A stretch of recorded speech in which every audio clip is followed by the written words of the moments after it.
Vamos lá, Mateus capítulo 1, versículos 1 até o versículo 11. Encontraram? Diz assim a palavra de Deus. Livro da geração de Jesus Cristo, filho de Davi, filho de Abraão. Abraão gerou a Isaque, e Isaque gerou a Jacó, e Jacó gerou a Judá e a seus irmãos. E Judá gerou de Tamar a Pérez e a Zerá. E Pérez gerou a Esrom, e Esrom gerou a Arão. E Arão gerou a Aminadab, e Aminadab gerou a Naasson, e Naasson gerou a Salmão. Salmão gerou de Raabe a Boaz, e Boaz gerou de Rute a Obed, e Obed gerou Jessé. E Jessé gerou o rei Davi, e o rei Davi gerou a Salomão, da que foi mulher de Urias. E Salomão gerou a Roboão, e Roboão gerou a Abias, e Abias gerou a Asa. E Asa gerou a Josafá, Josafá gerou a Jorão, e Jorão gerou a Uzias. E Uzias gerou a Jotão, e Jotão gerou a Acás, e Acás gerou a Ezequias.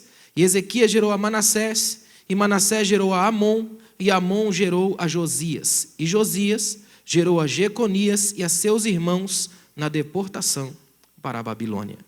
Amém? Pode sentar, sem susto nenhum, porque você vai entender daqui a pouco. Amém, irmãos? Que eu quero ministrar essa noite aos irmãos é uma palavra bem simples para a sua família, mas eu quero que você guarde no seu coração isso. Em Cristo, a sua família pode ser transformada. Amém, irmãos? Em Cristo, a minha família pode ser transformada. Dificilmente a gente vê na igreja alguém ler genealogia, não é? Eu não sei por que o preconceito com genealogia, uma vez que talvez sejam os textos da Bíblia que mais tenham milagres. Está aí uma ironia. O povo gosta tanto de milagre e não lê genealogia. Porque só Deus para fazer nascer. É ou não é? E aqui tem gente gerando gente. Portanto, tem Deus em cada vez que aparece o verbo gerar. Deus estava dando vida.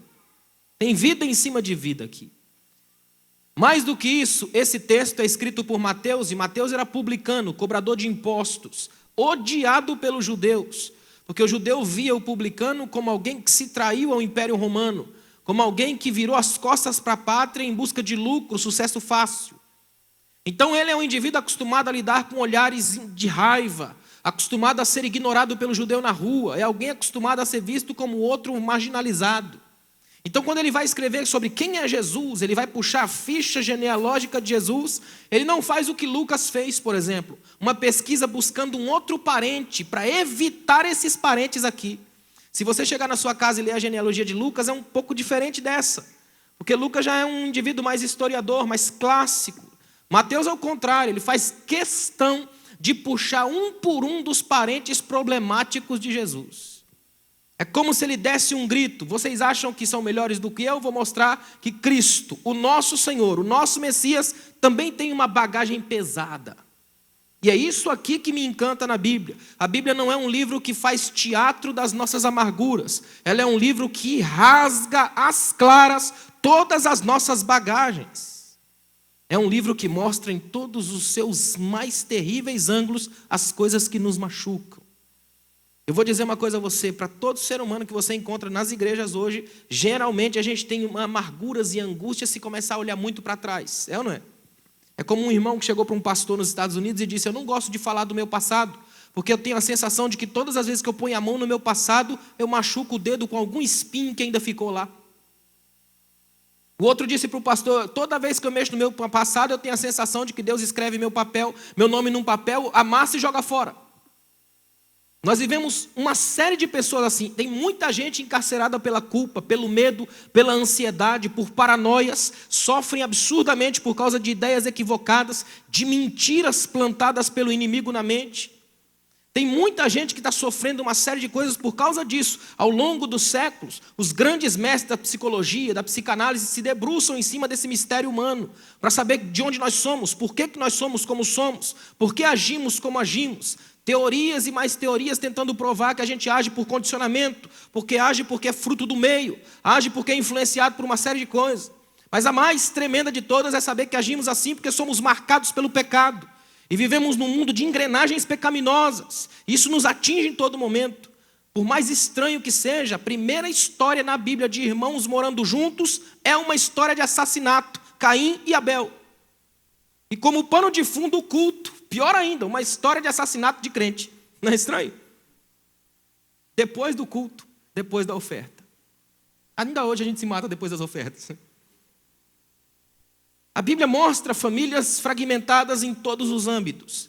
E o que eu quero mostrar aos irmãos aqui hoje é extremamente profundo. Porque milhares de pessoas todos os dias sofrem tentando entender o porquê de suas vidas tão massacradas, tentando entender por que tem relações familiares tão tortuosas, por que tem famílias esmagadas pelas relações de ódio, de amargura, de sexo forçado, de violência em todos os níveis. Tem muita gente que vem para a igreja desesperada por causa disso, e com aquelas paranoias assim, eu estou assim porque lá atrás alguém errou, então eu estou colhendo os erros de alguém. Eu estou assim porque alguém no meu passado foi cruel, porque eu tenho uma tia lá atrás que foi assim, então eu estou vindo porque é sequência, quase um karma. Nós ainda temos gente que entra nas igrejas atormentados por isso, como se ele fosse nada mais, nada menos do que a ressonância de erros na história. A ficha genealógica de Jesus também tem marcas terríveis, também carrega essas mesmas cargas, esses mesmos dramas, essas crises, cicatrizes, traumas que a gente carrega. Os dramas que os ancestrais de Jesus enfrentaram ainda hoje estão nas páginas dos jornais. Quer ver uma coisa tremenda? Na época, até hoje ainda é assim, Israel, tem judeu em Israel ainda hoje que se gaba de dizer sua genealogia lá, muitos parentes para trás. Judeu tinha esse orgulho ancestral da genealogia. Só que eu tenho certeza de uma coisa, quem tivesse uma genealogia como essa de Jesus, teria vergonha de dizer. Porque essa genealogia aqui tem gente detonada. Na genealogia dos judeus não entrava nome de mulher, na de Jesus entra. E estrangeira e prostituta. Uma genealogia que é mais do que uma genealogia, é um grito de desespero. É deixar bem claro que o Messias tem sangue gentil e revoltado. Que todas os espinhos, as crises, as monstruosidades que atingem a minha casa, também de alguma forma atingiram a ficha dele. Mas no sangue dele a ficha é lavada, é limpa e nós podemos adorar a Deus. Ao final dessa mensagem eu só quero uma coisa, que você saia daqui com uma certeza. Se você está em Cristo, não tem maldição hereditária, porque Jesus rasgou todas as culpas no sangue da cruz e a sua família em Cristo pode ser transformada. Amém, irmãos? Eu quero mostrar aos irmãos algumas coisas nessa genealogia. No versículo 2, já aparece a tríade de ancestrais mais nobres, aquele nome bonito de Abraão, Isaque e Jacó, que até hoje a gente enche a boca para orar e dizer, Senhor, o Senhor é o Deus de Abraão, Isaque e Jacó. E é tremendo mesmo, eles foram tremendos. O problema é que, apesar deles inspirarem milhares de pessoas, eles também têm uma ficha suja. Porque Abraão, Isaque e Jacó têm uma sequência de mentiras intermináveis na família. É gente enganando gente, irmão passando irmão para trás, é mãe enganando pai. A coisa é feia, irmão. Fechou a porta da casa, todo mundo é pecador. O problema é aqui é legal, aqui de terno e gravata eu fico até apresentável. O problema é quando eu tiro isso. É a síndrome de Naamã. Aqueles que são aplaudidos na rua, mas apodrecidos em casa. Ancestrais mais nobres de Jesus, celebrados na história, mas que também têm ficha suja. Ou seja, na árvore genealógica de Jesus, o ramo mais nobre tem fruto podre. Abraão, Isaque e Jacó, indivíduos que até hoje a gente fala, olha que bênção, e é verdade. Mas não se esqueçam que a Bíblia não passa a mão por cima dos erros de ninguém, porque ela se recusa a alimentar a nossa ânsia por um fã-clube divino. A Bíblia coloca todos os erros dos seus grandes homens e de suas grandes mulheres, para que nós aqui hoje tenhamos uma certeza: não estamos em Cristo porque somos bons, melhores do que eles. Estamos aqui porque, apesar de nós, o Espírito ainda nos ama, Jesus ainda habita na gente, ainda escolhe a gente, ainda anda com a gente. Ele é o Deus dos imperfeitos. Ainda no versículo 2, aparece Judá, e na sequência aparece Pérez e Zerá, versículo 3. E coloca assim, ó, Judá gerou de Tamar a Pérez e Zerá. Aí, irmão, só que olha que interessante, talvez a pessoa que não conheça o texto, ou que não faça ideia das ramificações da Bíblia, olha assim e acha até bonitinho, né? Judá, Tamar, Pérez e Zerá, que maravilha, pai, mãe e os filhos. O problema é que Judá é sogro, e Tamar é nora. E os filhos de Judá eram tão terríveis que a Bíblia diz que Deus matou. Imagina. Ele já não soube ser irmão, porque é um dos mentores da trama do para vender o próprio irmão. Também não soube ser pai, porque criou filhos tão abomináveis que Deus matou. E agora não sabe ser sogro, porque ele abocanha a própria nora. Eu fico imaginando que a Bíblia não diz, mas como é que ele fez para contar depois que a gravidez dela era dele? É um indivíduo complicado. E ele vai com ela, sabe o que é pior ainda? A Bíblia coloca uma sequência em Gênesis 37, 38 e 39 que é extraordinária. Gênesis 37, ele está ali junto com seus irmãos, arquitetam uma trama, vendem o irmão, e aí eles pensam o seguinte: como é que a gente faz para contar para o nosso pai que nós vendemos o nosso irmão? Não vamos fazer isso não, vamos fazer diferente. Se a gente matar ele não ganha nada, se vender já ganha um trocado. Então vamos fazer o seguinte, mentalidade capitalista rasa. A gente inventa um drama, vamos fazer um esquema legal, um teatro macabro, mas teatro. Eles pegam a peça de roupa do seu irmão, a túnica, que provavelmente odiavam aquela túnica, rasga ela, molha no sangue. Aí chega para o pai em casa, a Bíblia diz que ele estende aquela capa, é Judá, estende a capa suja de sangue, só o fragmento para o seu próprio pai, e pergunta: reconhece isso? E o pai dá aquele baque, cria na mente a imagem do filho despedaçado por feras. Na mente pecaminosa de Judá, ele fala: detonei. Não menti para o pai, não contei a verdade também, mas fiquei naquela. Muito bom, genial. Só que aí vem o capítulo 38. Sabe o que é o capítulo 38? É a história avançando. E José, o irmão vendido, que tinha tudo para pecar, porque podia se auto-intitular abandonado por Deus, mas está na casa de Potifar. A mulher de Potifar vem se entregar para ele, e sabe o que ele faz? Ele diz: não, porque eu não poderia pecar contra o meu Deus. Aí vem o 39. O 39 é Judá chegando numa cidade, e Tamar, que não tem filhos, desesperada para ter filhos, ela se veste de prostituta porque conhece o sogro. Se veste de prostituta, fica na entrada da cidade, ele olha para ela, ele nem raciocina, ele simplesmente vai para cima dela, a possui, depois que ele possui, é que ele põe a mão no bolso para ver se tem dinheiro para pagar. E não tinha. Então ele fala para ela: eu vou ali na cidade buscar a minha carteira e já volto. Fala: de jeito nenhum, você vai deixar alguma coisa comigo aqui. E ele deixa seu bordão, que é parte da peça de roupa. Ele deixa o bordão com ela, quando ele volta na cidade para pagar, ela não está mais lá, sumiu, ninguém sabe, ninguém nunca ouviu falar daquela prostituta que ele fala. O tempo passa, ele está na sua tenda, alguém entra na tenda e diz: olha, tua nora Tamar está grávida. Sabe o que ele faz? Manda matar ela. Só que ela fala: antes eu quero falar com ele. E ele vai lá, quando ele chega na tenda dela, sabe o que ela faz com ele? A mesma coisa que ele fez com o pai, estende a peça de roupa e diz: reconhece isso? E ele tem que engolir seco, porque agora o que ele fez volta. Sabe por que a Bíblia coloca essa sequência? Para mostrar para eles, que não precisavam, pecaram. O irmão, que podia até ter desculpas para pecar, não pecou, porque não é o lugar que diz que nós somos pecadores, mas a consciência que nós temos do Deus que está em todos os lugares. Judá é esse indivíduo complicado, perigoso, cheio de tramas, que maquina as coisas, cheio de maquinações na mente. É um perigo esse tipo de gente. Eles têm uma mente cinematográfica para aquilo que é pecado. É estranho isso. É igual aqueles irmãos que falam: pastor, eu peco porque eu sou fraco. Quem foi que te disse que pecado é vitamina? Não é verdade? Judá é esse indivíduo. E ele agora vem, desenvolve toda uma trama, todo um sistema, engravida a própria nora, e ela tem esses filhos, Pérez e Zerá, filhos da prostituição do sogro com a nora. Movimentos sexuais distorcidos dentro de casa. Até hoje ainda tem isso. Abusos que acontecem nas casas e que fica abaixo de tudo quanto é tipo de sons. Complicadíssimo isso. Olha que interessante. É sangue, sexo e morte. Pérez e Zerá são filhos da prostituição. Guarda isso. Versículo 5 vem Raabe. Se já não bastava ter uma Tamar, tem uma Raabe. Raabe é prostituta, estrangeira, mulher objeto com memórias terríveis de abusos e violências.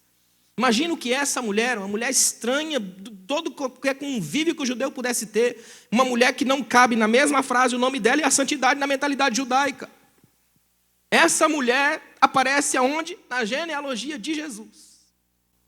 Sabe o que é mais incrível? Essa mulher vai gerar Boaz, que vai casar com Ruth, outra estrangeira, e o pior de tudo, moabita. Sabe quem eram os moabitas? Moabitas são descendentes de outra tragédia. Quando Ló sai da sua terra, olha que estranho, tem que sair de lá porque Deus vai destruir a cidade. O texto bíblico chega a ser grosseiro. O texto bíblico diz que as filhas de Ló deram uma olhada em volta e disseram a seguinte frase: não tem homem aqui. O que a gente faz? Aí elas fazem uma trama. Primeiro embebeda do pai, fica com ele, amanhã você faz a mesma coisa. E elas geram um filho do próprio pai, Moabe. Daí vem os moabitas, daí vem Ruth. Só tem tragédia aqui. E vai piorar, irmão. Isso aqui é quase uma sessão da Atena da Bíblia, né? Só tem tragédia. Elas embebedam o próprio pai, dormem com o pai, Gênesis 19, do 30 a 38. São ramificações familiares adoecidas, satisfação básica de desejos imediatos, doença sexual que atinge todo mundo. Nós hoje vivemos muito disso, de taras sexuais a todos os momentos. Tem certos textos da Bíblia que parece que foram escritos a semana passada, irmãos, de tão atuais que eles são. Esse aqui é um texto que mostra ramificações terríveis nas casas, dentro das famílias. Você já parou para pensar como é que se cria uma família que mora nas favelas que existem no Brasil hoje? Casinhas de papelão, onde você escuta todos os sons do sexo à noite. Já parou para pensar como é que é absurdo que existe hoje de famílias que têm tanto dinheiro que eles conseguem comprar extraordinárias casas, carros, colchões maravilhosos, mas não dormem juntos, não têm alegria, não comem juntos, não têm vida, porque eles estão morando na solidão das suas mais incríveis coberturas, tão altas que de vez em quando eles se jogam de lá. Porque nas duas pontas do desespero existe a falta do carinho. Jesus vai experimentar tudo isso nas suas ramificações. Isso tudo aqui está na história de Jesus. No versículo 6, surge o único da lista que vem com um título antes do nome: Rei Davi. Só que olha que interessante, se eu falo de Davi aqui hoje, geralmente, quando a gente fala de Davi na igreja, vem à mente tudo que é tremendo, o homem segundo o coração de Deus. Davi é tão tremendo que você chega no Apocalipse, o reino de Davi, o trono de Davi foi confirmado para sempre. Deus fala: achei Davi, homem segundo o meu coração. Davi é tremendo, só que Davi tem um parênteses. Davi foi um homem sanguinário, um homem complicadíssimo, um indivíduo que não soube ser pai, por causa de não saber ser pai, viu a morte entrar na sua casa por todos os ângulos. Davi era um indivíduo tão estranho. Eu fico imaginando Saul, por exemplo. Davi chega para Saul e fala: eu quero casar com a tua filha. Aí Saul pensa assim: como é que eu faço para não deixar esse mau elemento casar com a minha menina? Já sei, eu vou pedir uma coisa impossível, que ele não faz. Eu quero que você me arranque 100 prepúcios dos caras lá. Vem e traz. 100 já é um negócio difícil. Ele vem e traz 200. Imagina se o sogrão não tremeu na base. Davi é um indivíduo assim, estranho, todo impulsivo. Aí a Bíblia coloca lá: Rei Davi. E sabe o que vai colocar na linhagem dele? Salomão, outro rei com histórico terrível. Em Deuteronômio 17, Deus avisa: Israel, quando você tiver um rei, que o teu rei não ajunte para si muito ouro, muito cavalo e nem muita mulher. Salomão tinha os 3, ouro demais, cavalo demais e mulher demais. Só mulher ele teve 1000, tá bom? Uma de cada nação, uma de cada jeito. E a Bíblia diz que as mulheres no final da vida roubaram o seu coração, tiraram o seu coração de Deus, desviaram o seu coração. Salomão é um indivíduo esquisito. Ele ama um monte de mulher, mas não ama nenhuma no final. A única que de fato dá para se dizer que ele amou, o nome dela é Sulamita, que no hebraico é Shulami, o feminino de Shelomo. Na verdade ele nem gosta dela, ele gosta dele no reverso. E esse menino é filho de Davi. E na hora de colocar o nome da mãe, o texto não põe. Olha que estranho. Mateus diz assim, ó: Rei Davi gerou Salomão, vírgula, da que fora mulher de Urias. É uma das, talvez a única genealogia do mundo que tem um nome de um defunto por via de assassinato brutal. Pelo próprio assassino. O assassino e o assassinado na mesma ficha. Olha que absurdo. Faz questão de lembrar de Urias, o homem que Davi mandou matar usando as engrenagens do cargo, num dia que Davi foi cínico. Quer ver uma coisa? Davi manda chamar Urias. Primeiro Davi está lá passeando no terraço. Não tem o que fazer, está passeando no terraço tranquilamente. Os reis estão na guerra, mas ele não. Aí quando ele não tem o que fazer, a Bíblia diz que numa tarde ele se levantou da sua cama. Olha que nível. Os reis guerreando e Davi dormindo de tarde.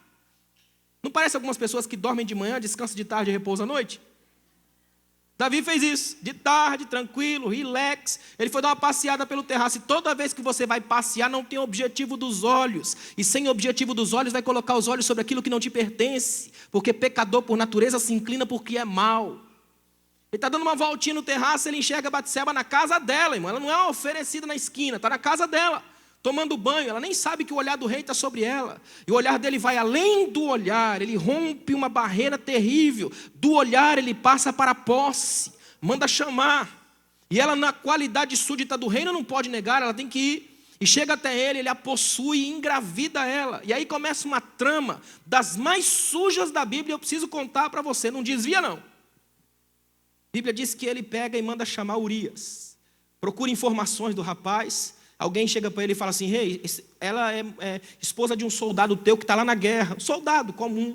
Então manda chamar ele. Aí ele vem. Agora olha para mim. Imagine você no lugar de Urias. Você está no meio da guerra, ninguém sabe teu nome direito, nem sabe quem você é direito. De repente você escuta o capitão da guarda chamar seu nome. Você já vai meio trêmulo. E o capitão fala: o rei mandou te chamar. Você já se sente o cara. Todo mundo ali, o rei te chamou. Alguma coisa boa você fez na vida.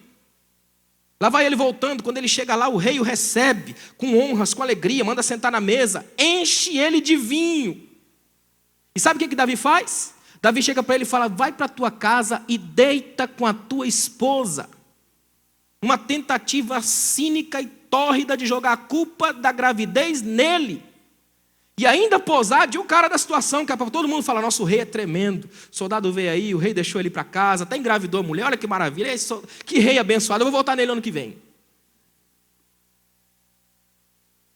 Davi só não pensou se o menino nascesse ruivo, né? Porque ele era ruivo. Lembra disso? Ele está cego pelo pecado e o pecado faz isso. Só que olha para mim, eu vou dizer uma coisa que vai te assustar. Presta atenção nisso. A Bíblia diz que Urias não desceu. Porque no meio do caminho, Urias embebedado por Davi, ele está bêbado. No meio do caminho ele para e pensa: não posso. Ele pensou o que Davi não pensou. Israel está na guerra, está na tenda, a arca de Deus está lá. Eu não posso fazer isso. Descer e deitar com a minha mulher como se não estivesse acontecendo nada. O meu prazer não pode vir antes da glória de Deus. Não vou. Agora escuta uma coisa. Sempre entre você e o rei tem fofoqueiro. Alguém foi lá e contou para o rei: rei, ele não desceu. Eu vi, fiquei lá olhando, ele não desceu. O rei chama ele no outro dia e tome vinho de novo. E fala: rapaz, vai lá, deita com a tua mulher, fica à vontade. Já mandei, vou mandar de novo, vai lá. E a Bíblia diz que ele não foi. Escuta o que eu vou te dizer.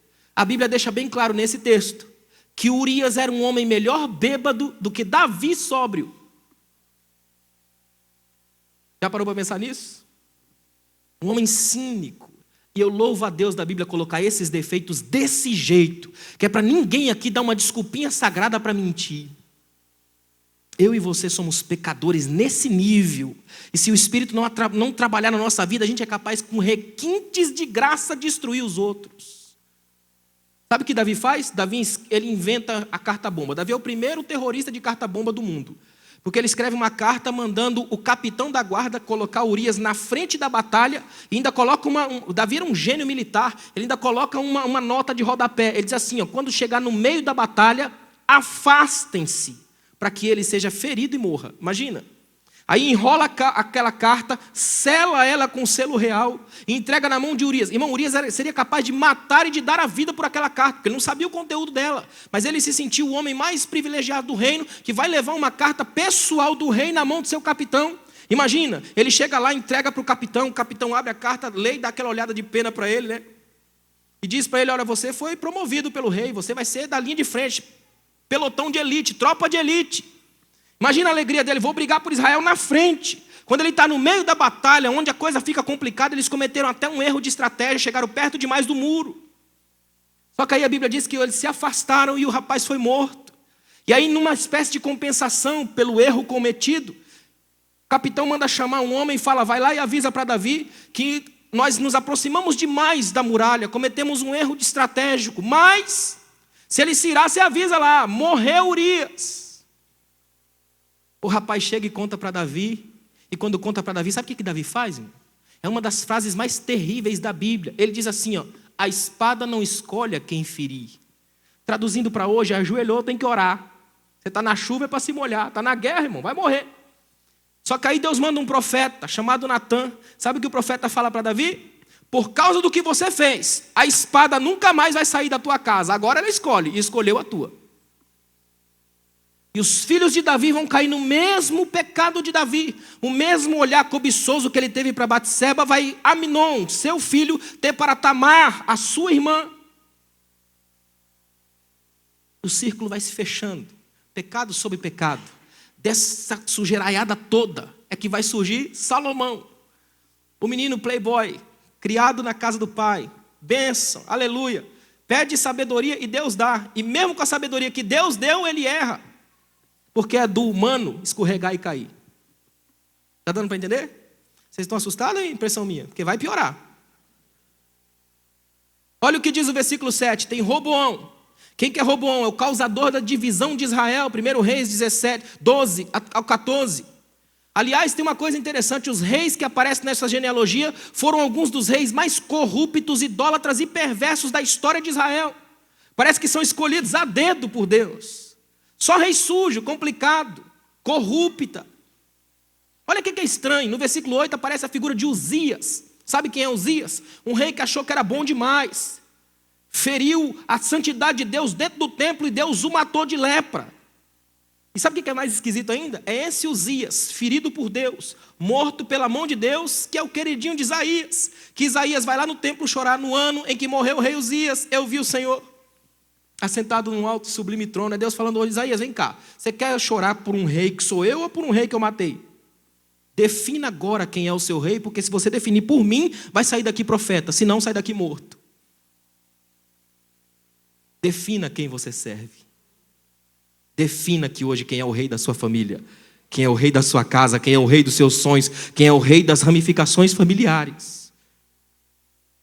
No versículo 9 vem mais, tem Acás, que era um monstro. Depois você lê a história dele em 2 Crônicas 28. Um homem que chegou a oferecer os seus próprios filhos em holocaustos aos deuses no vale de Rinom, que fez um dos atos mais monstruosos de idolatria, despedaçar os filhos em nome dos deuses. No versículo 10 surge um indivíduo chamado Manassés, que é um filho que Ezequias gerou no tempo que Deus lhe deu a mais de vida. Lembra de Ezequias? Ele está quase para morrer. Isaías avisa para ele: você vai morrer. Quando Isaías sai, ele ora: Senhor, o que é isso? Me dá mais um tempo aí. Deus manda o profeta voltar. Olha, Deus ouviu a tua oração, você vai viver mais um tempo. Nesse tempo a mais, ele gera esse monstro, Manassés. Manassés é considerado uma espécie de mini Hitler da antiguidade, a ponto do Billy Graham pregar uma mensagem sobre ele intitulada: Manassés, o homem mais ímpio da história. Seu filho Amon seguiu os mesmos caminhos do pai e o pior, nem se arrependeu. E ainda vem o versículo 11 e coloca o tempo do exílio da Babilônia, que é a marca mais terrível da mentalidade da alma nacional de Israel.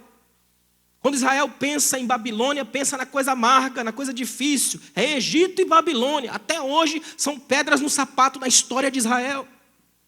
Só tem família quebrada aqui. Isso porque eu parei no 11.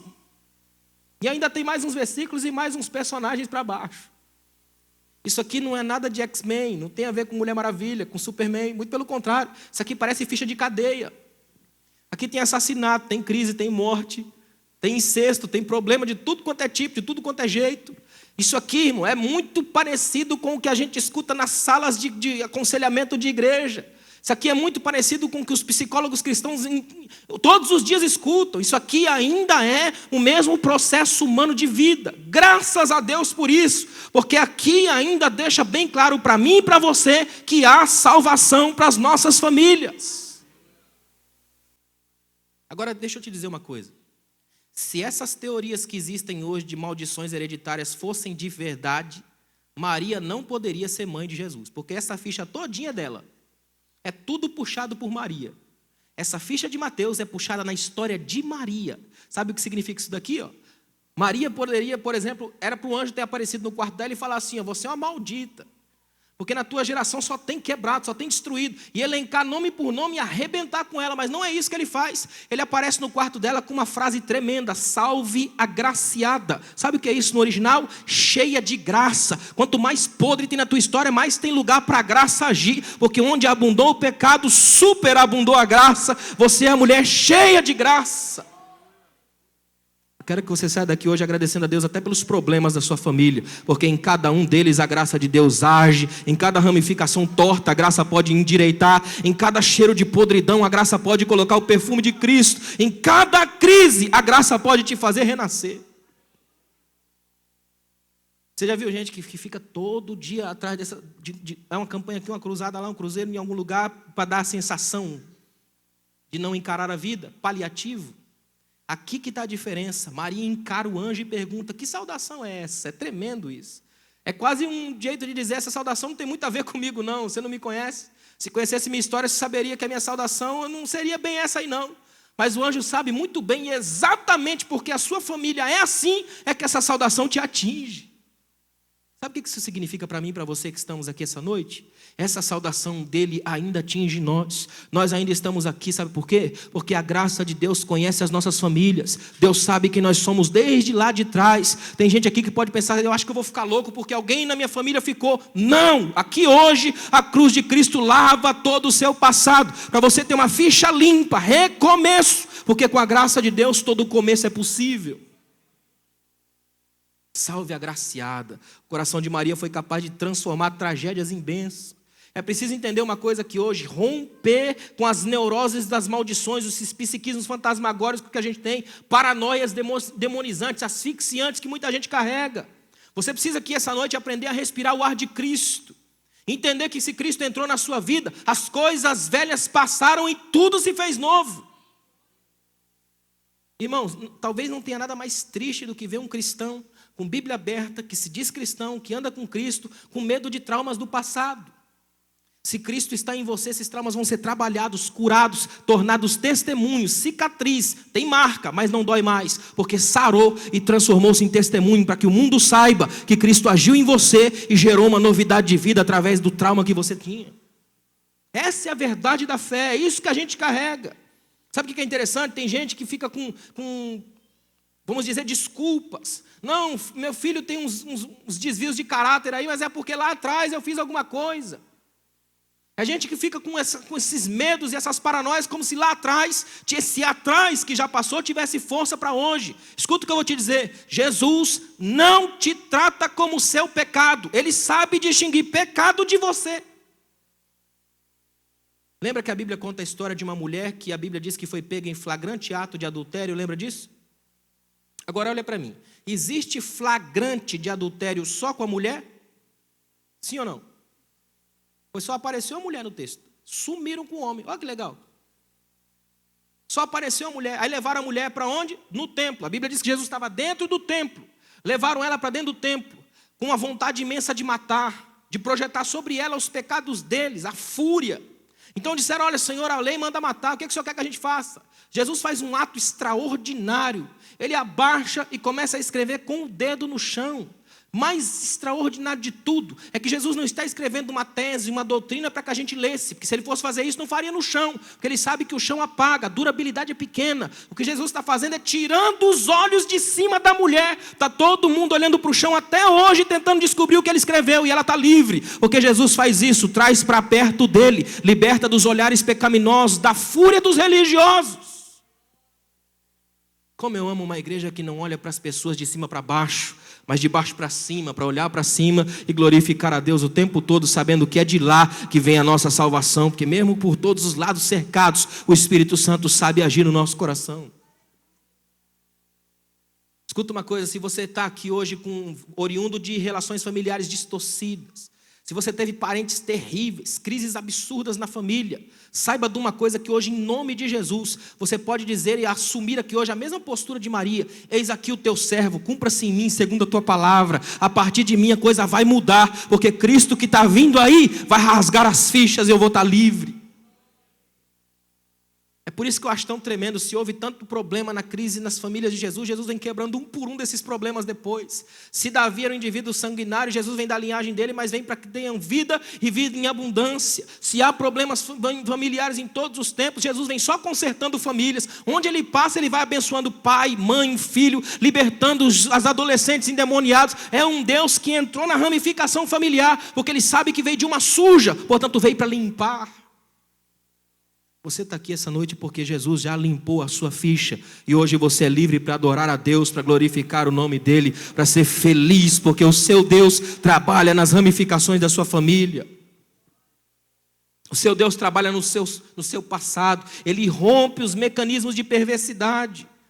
Martin Luther King diz uma frase que eu acho tremenda. Ele diz assim, ainda não somos o que devemos ser. Também não somos o que haveremos de ser, mas por causa de Jesus, não somos mais quem éramos. Nós somos curados. Amém? Você está aqui hoje porque você foi curado pela graça que liberta.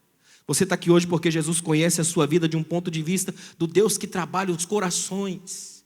Uma coisa que me deixa muito preocupado hoje, andando por esse Brasil todo aí, nós estamos criando em alguns lugares São sensações perigosas nas pessoas, de que você vai chegar aqui e vai acontecer alguma coisa mágica na sua família e os problemas vão desaparecer. Não vão. Aliás, andar com Cristo é arrumar problema, irmão. E eu provo isso na Bíblia. Quer ver? Enquanto Lázaro estava vivo, não tinha morrido, estava tudo tranquilo, ele estava em paz. Bastou ele morrer e Jesus ressuscitar, ele ganhou um problema sério. A Bíblia diz que os fariseus o procuravam para matá-lo. Entrou na lista negra dos fariseus. Só porque Jesus operou um milagre na vida dele, ele entrou no corredor da morte. É como um rapaz que foi me buscar no aeroporto uma vez com uma camiseta escrita assim, ó, andar com Jesus no peito é fácil. Aí atrás, dura ter peito para andar com Jesus. É verdade. Jesus arruma os problemas de vez em quando, não arruma? Você quer ver uma coisa, irmão? Experimenta lidar na igreja por um tempo. Procurar saber, sentar e conversar com as pessoas. Um dos grandes problemas que nós temos nas nossas igrejas hoje é essa mecanização do espaço. Por exemplo, quando você chega e senta aí, o máximo que você consegue chegar é a nuca dos irmãos e eu de frente para você. Impessoalidades, quase não há tempo para conversa. Você já viu como é que termina nosso culto? É a gente se atropelando para ir embora o mais rápido possível, porque a vida clama urgência. Experimenta sentar, conversar. Eu sinto falta de humanidade nas igrejas. Sabe o que eu mais queria? Eu sei que é uma utopia louca minha, filósofo é tudo doido mesmo, mas sabe o que eu fico pensando? Como eu queria que existisse um culto na igreja chamado culto da conversa, que não tivesse microfone ligado, não tivesse pastor em cima do púlpito, todo mundo vinha aqui só para conversar, trocar ideia, abrir a alma, rasgar o coração e chorar, só. Seria um culto de curas. Porque se existe um exercício espiritual é quando você empresta o ouvido para alguém chorar. Essa genealogia aqui é Jesus chorando todo o seu passado para mim e para você, para a gente ter uma certeza, em Cristo, a minha família pode ser transformada, porque Ele veio dessa linhagem, Ele sabe me ouvir. É por isso que quando Jesus está andando na rua, vem um cego e grita, filho de Davi, vem a Ciro Fenícia, filho de Davi. Isso é tão extraordinário, é eles dizendo assim, Jesus, lembra do teu passado, lembra de Davi, ele teve problemas, ele teve crise, olha para mim, Jesus, eu também vim daí, ó. Jesus é o único Deus que você pode gritar porque Ele sabe olhar para baixo. Ele não é um Deus que só olha para cima, viciado no palco, nos primeiros andares. Ele é o Deus que olha para baixo. Ele não é o Deus só da cobertura, também é o Deus dos vales, é o Deus de trás da cortina, é o Deus dos caídos, dos marginalizados, dos destruídos. É o meu Deus, é por isso que eu estou aqui hoje, porque Ele é o meu Deus. Eu fico olhando, irmãos, a igreja é um ambiente que isso aqui se revela todos os dias. Na igreja tem pessoas que são tão transformadas por Deus que quando eles contam a história, a gente quase não acredita. Agora há pouco, eu estava no hotel antes de vir para cá, e recebi uma ligação lá do Pará. O rapaz disse para mim assim, olha, desculpa ligar e tal. E eu percebi o choro na voz dele. É difícil disfarçar choro, né? E ele disse para mim, há mais de um ano, o senhor pregou aqui na cidade de Redenção, para obreiros, tinha uns 400 obreiros na igreja. O senhor lembra disso? Eu falei, lembro. Foi tipo de uma conferência que eu fiz lá para obreiros, numa igreja muito grande que tem lá em Redenção. E ele me disse o seguinte, eu estava do lado de fora, porque a conferência não podia entrar sem pagar, tinha lá uma inscrição lá, e eu não era crente, eu era traficante, fugindo da polícia, arrebentado. Eu encostei no vidro e fiquei ouvindo o senhor pregar, não consegui tirar o senhor da minha cabeça o dia todo depois. Estou na igreja hoje, numa congregação pequena, e estou orando pelo senhor até o último dia da minha vida, porque quando o senhor saiu lá fora, olhou para mim e me cumprimentou. Não é porque eu cumprimentei, é porque ele foi alcançado por um Deus que olha para baixo. Existe um Deus que olha para baixo, que olha para famílias em crise, que olha para famílias destruídas. Existe um Deus que olha para os marginalizados que ficam do lado de fora da igreja. Existe um Deus que não está preocupado com as altas rodas do poder. Como eu glorifico a Deus por esse texto. Nunca mais se esqueça que esse texto aqui te enquadra. Esse texto é denúncia, esse texto é grito de desesperado, isso aqui é texto para quem sofre, é texto para quem já passou depressão, isso aqui é texto para quem já teve irmão assassinado, é texto para a esposa que já apanhou do marido, tomou um soco na cara, isso aqui é texto para a filha adolescente que chegou em casa grávida antes da hora, é texto para quem já teve o pescoço sufocado pelo grito, é texto para quem pode olhar para cima e dizer, Jesus, filho de Davi, olha para mim. Você tem um Deus que olha para você aqui hoje. Você tem um Deus que olha para a sua família, você tem um Deus que olha para a sua casa. Levanta sua mão aí. Eu estou falando para você. Você tem um Deus que pode entrar na sua vida. Você tem um Deus que pode entrar na sua família. Você tem um Deus que pode atingir a vizinhança. Você tem um Deus que não é escravo de religião. Você tem um Deus que é capaz de descer. Esses dias eu olhando para a Bíblia, comecei a me encantar com Jesus, o quanto Ele gosta de descer. É o único Deus da história que resolve descer, irmãos. Ele vai descendo. É tão tremendo isso. Se você olhar, por exemplo, Deus está lá no céu, começa no céu, de repente Ele olha para a terra, já é bom. Aí quando Ele olha para a terra, ela está sem forma e vazia. Aí Ele vai além do olhar, Ele resolve criar. Aí Ele vai criando, resolve criar, também cria o homem. Aí Ele gosta tanto disso que Ele resolve descer. Só que aí o homem peca, ele tem que voltar. Só que ele não fica lá em cima, ele resolve aparecer na nuvem. Fragilidade da nuvem. Olha onde Deus vem, na fragilidade da nuvem. Não está bom ainda, a nuvem ainda está longe, a nuvem ele aparece no topo do monte. Aí chamam Moisés para conversar. Ainda não está bom o topo do monte, ele vai descendo. É um Deus que começa a aparecer aonde? Nos milagres que Ele faz com o povo. É no sandália que não gasta, é no maná que pinga de vez em quando. É um Deus que vai aparecendo, deixando resquícios de si o tempo todo. E vai descendo, e vai descendo. Tem um dia que Ele desce tão profundo que Ele está entre ossos de Eliseu. A Bíblia diz que alguém vem lá fazendo um enterro, vem uma caravana lá, e o povo joga o corpo no primeiro buraco que encontra aberto, a cova de Eliseu. E a Bíblia diz que quando o morto bate nos ossos de Eliseu, se levantou sobre os seus pés ressurreto. Ossos não ressuscitam. Deus estava entre os ossos de um profeta, treinando sepultura. E se não bastasse isso, ele fica 3 dias numa rocha, porque ele desceu tão profundo. Um dia nós poderemos subir no mais inigualável da profundidade de Deus. O único Deus que desce. O único Deus que olha para a gente pequena. Jesus é um Deus, irmão, que é tão extraordinário. Eu sou apaixonado pela figura humana de Jesus. O jeito como Ele conversa. Você quer ver uma coisa? Jesus faz um contraste com João Batista que chega a ser assustador, irmão. João Batista é um indivíduo todo certo. Jesus já é um indivíduo que ganha um apelido, comilão e beberrão, imagina. João Batista está o tempo todo no deserto, Jesus está na cidade. Se olha para João Batista, você pensa espiritual. Se olha para Jesus, você pensa, é carne. O verbo se fez carne e habitou entre nós.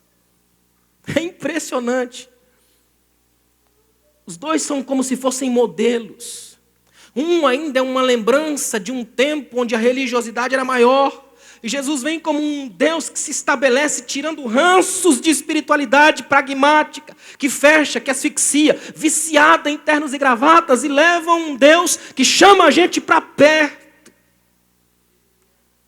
Para Jesus, o meu culto não vale muito se eu estiver todo ajeitadinho aqui, mas não conseguir cumprimentar você. Muito provavelmente naquele dia eu preguei para 400 obreiros, mas o que valeu de fato foi apertar a mão do traficante lá fora, irmão. Porque nós temos um Deus que começa a babelizar, a bagunçar as nossas ordens, não está nem aí para os nossos cultos, não respeita as nossas agendas. É um Deus que não escolhe descer aqui para um mundo de sangue azul. Ele vem pelo sangue revoltado das Raabes da vida. Ele ainda é o Deus que atinge as Raabes da vida, as Tamares da vida. Ele ainda atinge homens e mulheres que não são, só para expor a vergonha quem acha que é. E como eu gosto desse Jesus que humilha nossas pretensões.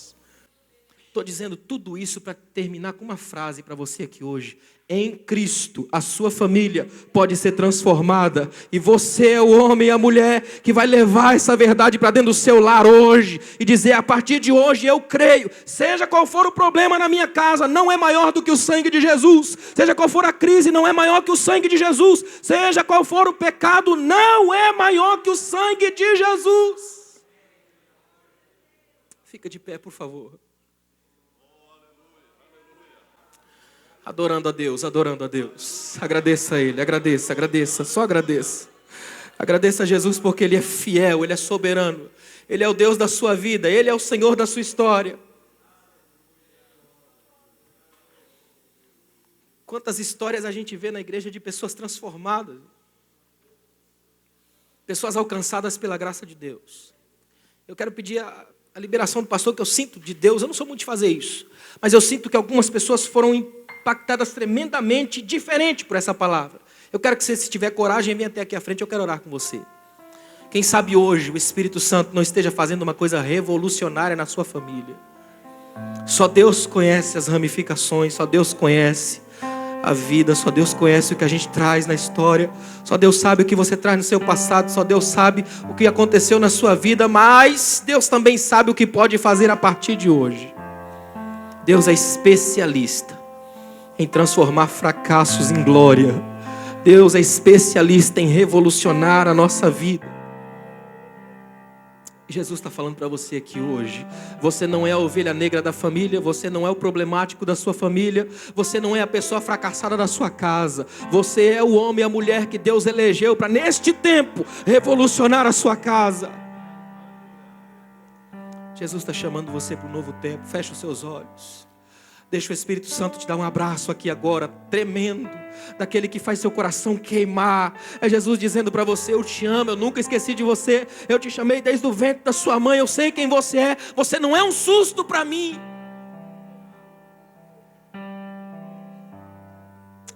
Jesus está falando para você aqui hoje, Ele conhece o seu desejo sincero de adorar, de cantar, de pregar. Jesus conhece o seu desejo sincero, sonhos que foram amordaçados ao longo do tempo. O inimigo tenta plantar na sua mente o tempo todo que você não vai funcionar, não vai dar certo, vai dar errado. Não vai! Hoje o Espírito de Jesus te liberta. Hoje você vai dormir em paz. Você não precisa de remédio para dormir hoje. Porque a graça de Jesus Cristo, a multiforme graça de Jesus está sobre a sua vida. E onde abundou o pecado, superabundou a graça. Essa é uma noite de mudanças, de transformação. Há uma graça tão tremenda de Deus aqui essa noite. Se você está sentindo isso, adore a Deus agora, porque eu sei que o Espírito Santo está descendo nas partes mais tremendas da sua vida, está ministrando para que você saia daqui como agente de transformação da mudança na sua casa. Jesus sabe quantas vezes você chora sozinho, sufocando o choro no travesseiro para não acordar a esposa, para não acordar o esposo. Jesus viu você dizendo: Senhor, por que está tudo errado comigo? Hoje, Jesus está chamando você para uma conversa frente a frente. Você é o homem e a mulher que Ele vai usar para mudar a história da sua família. Pai, como é bom poder te chamar de Pai, Senhor. Ah, Jesus, como é tremenda a Tua graça sobre esse lugar. Ah, Senhor, apesar de tantas crises, tantos problemas, tantas famílias destruídas, Pai, mas hoje, diante da Tua palavra, cadeias são quebradas, ramificações malignas são arrancadas. O vírus, a toxina do pecado é tirada, eliminada, Senhor, pela vacina poderosa da Tua palavra. Leva-nos aqui hoje num chão de recomeço, Senhor. Ah, Senhor, arranca o espírito que vem de suicídio sobre essa vida. Tira, Senhor, o poder que vem para destruir famílias aqui hoje, porque essas famílias aqui são famílias de testemunho. Elas vão dizer para o mundo que o Senhor é Rei.